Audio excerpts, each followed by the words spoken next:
Hello, everyone. Good morning, good afternoon, good evening. This is Kanupriya from Peace Village Learning and Retreat Center of the Brahma Kumaris in New York, in America. If someone could please indicate if they are able to hear well, that would be very helpful.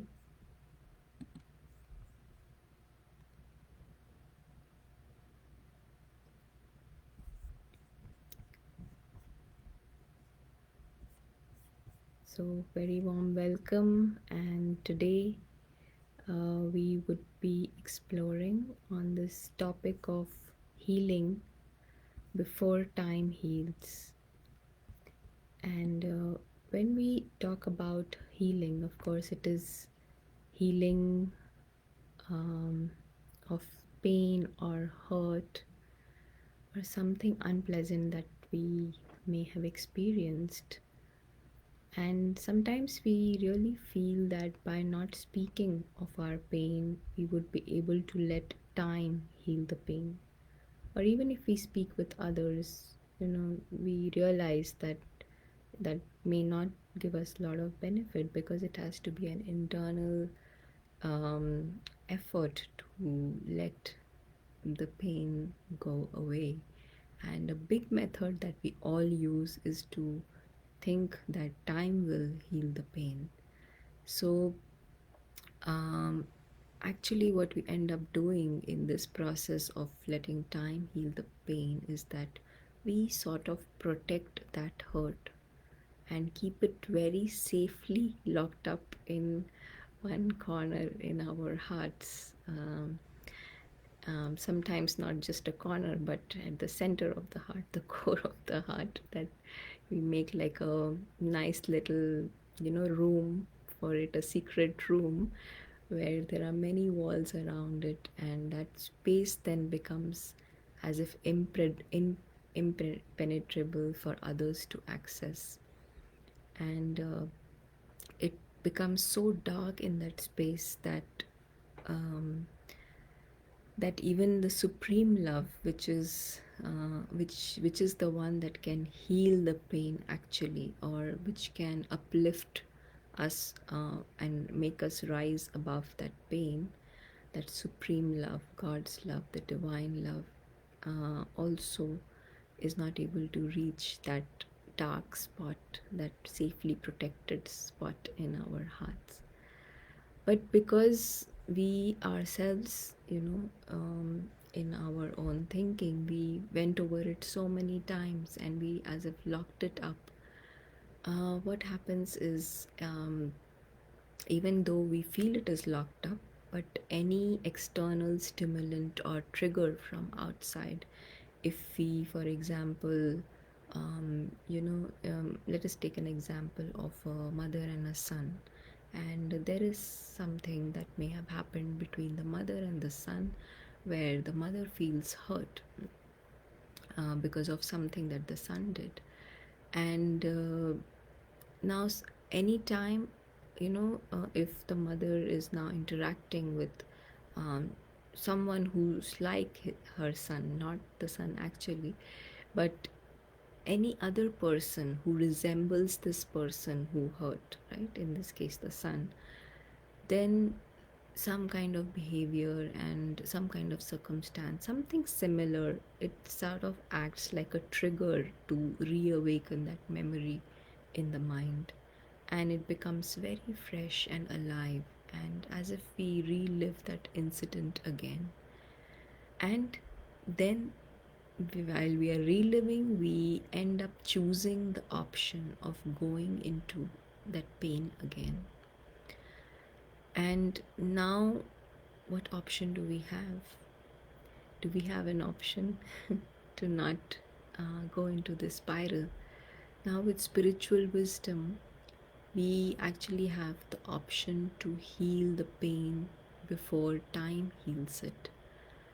Actually, if we really think about it, time can never heal the pain the way we would like it to heal. What time does is, of course, as we go through time, as we pass more time, it it may just fade away, that memory, but that's not like a full cure or a proper cure of the pain, or healing is not done fully. And that's why, this feeling of that hurt is lingering somewhere, as if, it's buried under all those layers of the walls that we built around our heart, around that incident, or um, that spot that we created in our heart. And then it becomes very easy to reawaken, like we were just explaining, that reawaken that hurt. And we are then going down and down. We are feeling weak and exhausted, and we are feeling that pain again. So we have, as students of Raj Yoga and with spiritual wisdom, we have a very simple option, and that option is complete replacement of the hurt which is caused by a human being. And most hurt, we feel very hurt when somebody else does something to us. So it is with human beings that we are experiencing such deep hurt. And it is possible now with spiritual wisdom to completely replace that hurt with the supreme love or God's love. Is it simple to do this? Now, there is something that we have really harbored in our hearts for so long, in a very, very special corner, right? Will it be easy to let go? So, intellectually we may think that it is easy to let go of hurt because it is something that is hurting us, right? We are not feeling good about it. But if we see, actually what happens is that it is not so easy to let go, and it becomes difficult to let go because we are currently not in the right identity or in the right awareness, which is the level at which Raj Yoga works. It works at this method, which is very simple, which focuses on shifting the awareness. And that shift in awareness will help us let go of the false identity. And for false identity, we use this word ego. And to just give an example, false identity in the case of mother and son, example that we were just quoting, is that the mother feels that she is the mother. Whereas spiritual wisdom is telling us that each one of us is just a point of light, this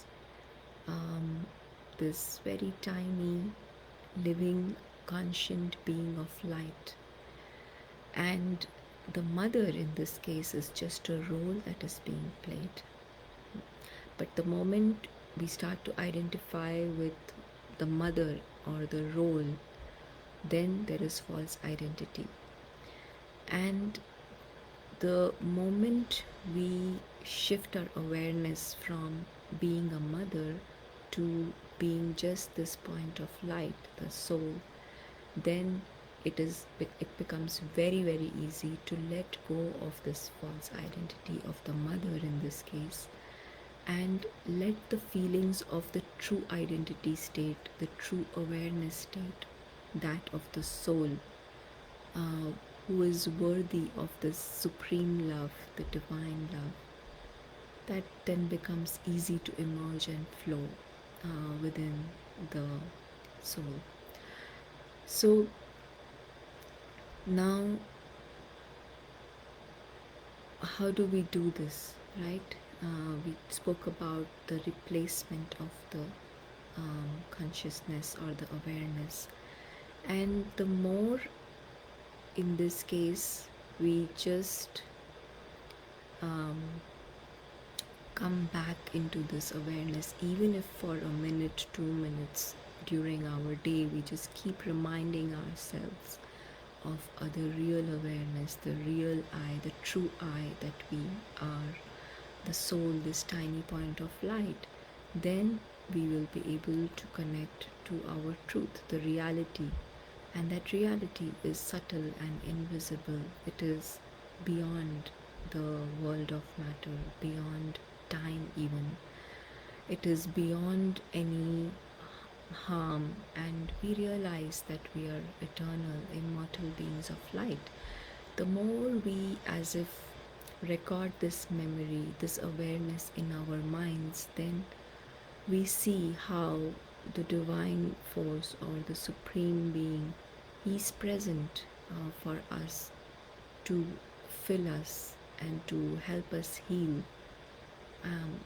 That access is there for us all throughout, 24/7, right? And that relationship with the supreme is the sweetest of all relationships, that is extraordinary. And so all we need to do is to, as if, let the heart of the door of the heart open up, and all those walls will start to crumble down once we just take this first step of letting the light in, with this change of awareness, the change in consciousness, letting go of that false identity, the ego state. Even if for a minute, 2 minutes, we may not be able to immediately do all 24 hours being in soul consciousness, but we can start with a small step of minute, 2 minutes. And right now we have a very good opportunity to do that in the meditation. So for the next few minutes, we will experiment with this shift in the awareness. So we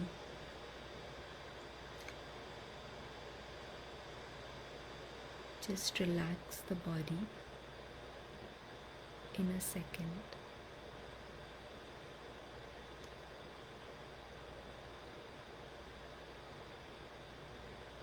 Keeping the back straight and the head in the raised position.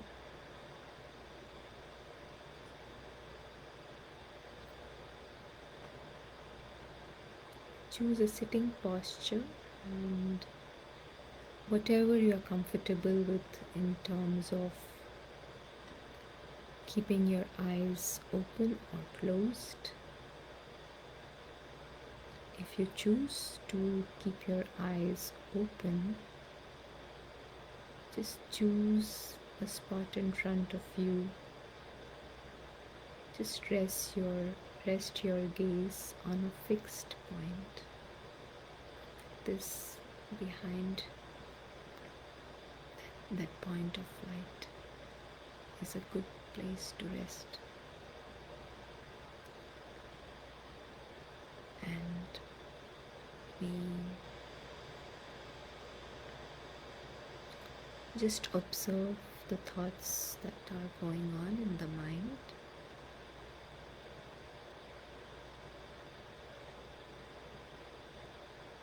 And we see this tiny point of light who is the real being.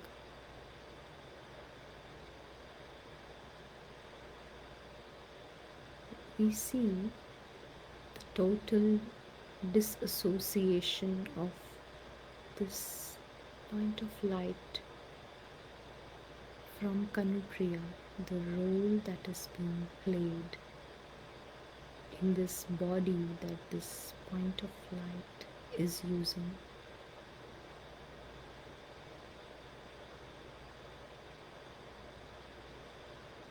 No association between the two. The point of light is completely separate from the role.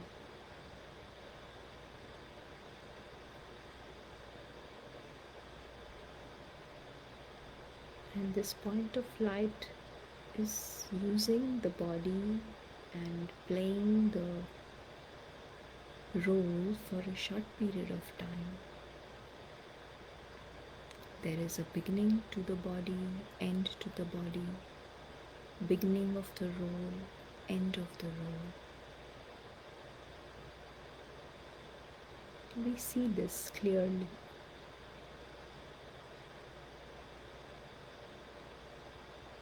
The role is being played in a bigger play, and that whole play consists of the world of matter, the physical world.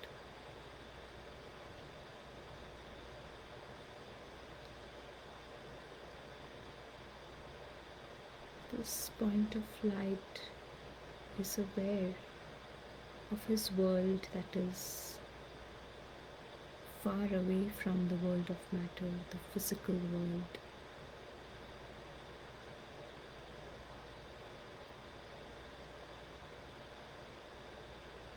That world is called the true home of this point of light.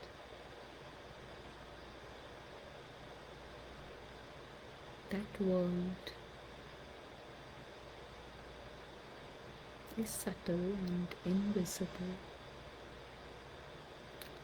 but we can connect with that world just in a second using the power of our mind.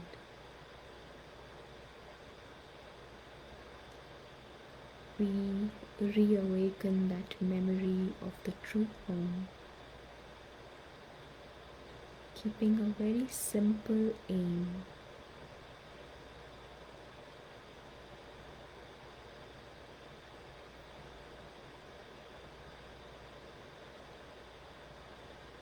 To see the light of the home, golden red light,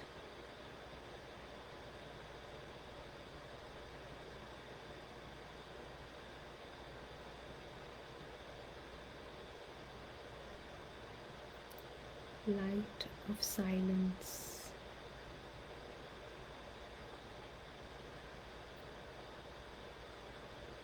light of truth.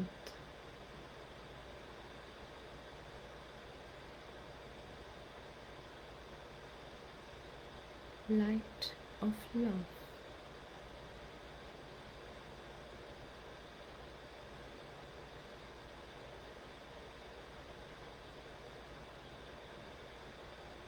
This is the supreme abode of this tiny point of light.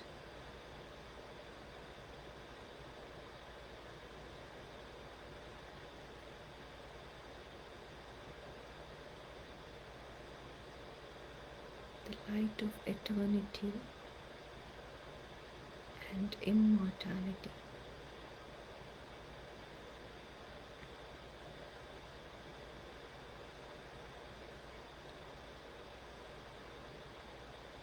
Just being in that space,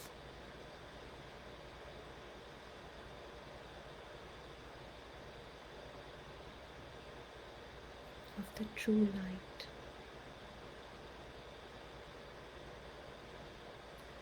And this is a home with a family of souls, family of living lights.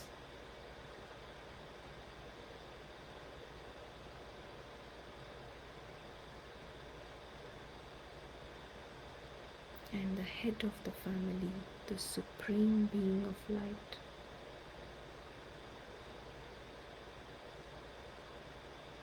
is full of love, ocean of love.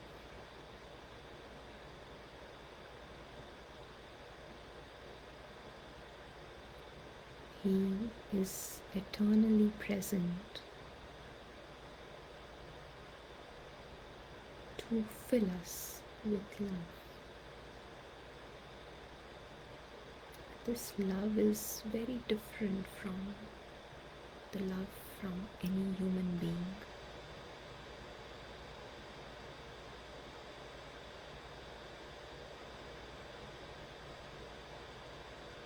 This love is uplifting,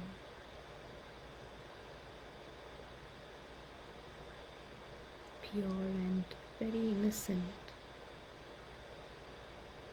unconditional,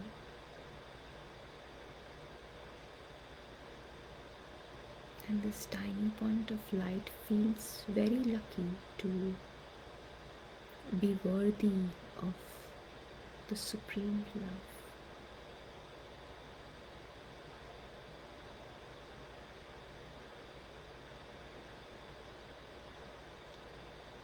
This love is timeless. It exists forever.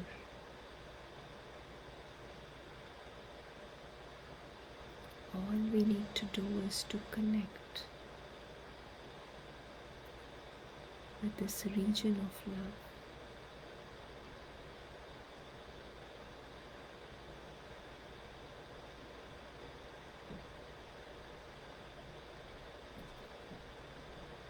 This point of light can see the bigger picture where the play where he's playing the role is just meant as a play, nothing more. It is like an extra, not needed. And so if someone is hurting in the play, someone is boxing in the play, someone is giving out cakes in the play, that is just a play. This tiny point of light who's connected with his reality can see the absurdity of holding on to any emotion and feeling related to this play that is temporary.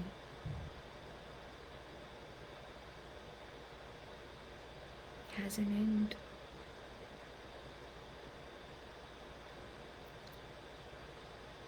The real world, the home, the real family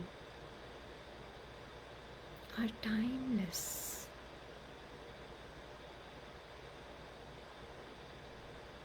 Eternal and immortal.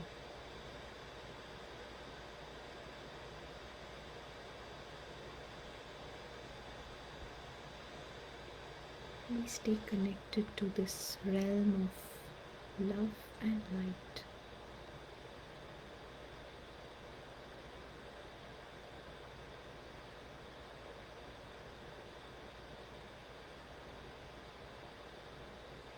And we have an option to do that as much as we want. 1 minute, 2 minutes. But with full concentration. Just connect with this realm of light.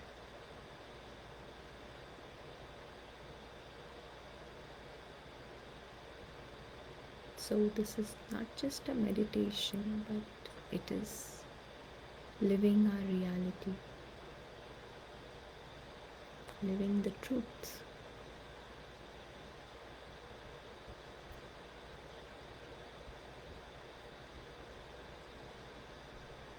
And the truth is beautiful, isn't it? Okay, so I hope that we are able to, it's always good to have an aim for the day, and whatever practice you choose for the day, just keep coming back to the practice. That will always help to make it stronger and make it more natural. Then there may come a time very soon when we wouldn't have to put too much effort into connecting like this by sitting down somewhere and then thinking about the home and the soul. No. It becomes more and more natural gradually if we are sincere in our efforts and One is sincerity, but the other is also accuracy and concentration. So, if we can focus on these two, three aspects, then we can live this soul conscious life, which is so beautiful. We can make this shift in awareness to true awareness, from the false identity to true identity, very easily. Okay, so have a very good day ahead, and we'll connect again very soon. Thank you, and Om Shanti.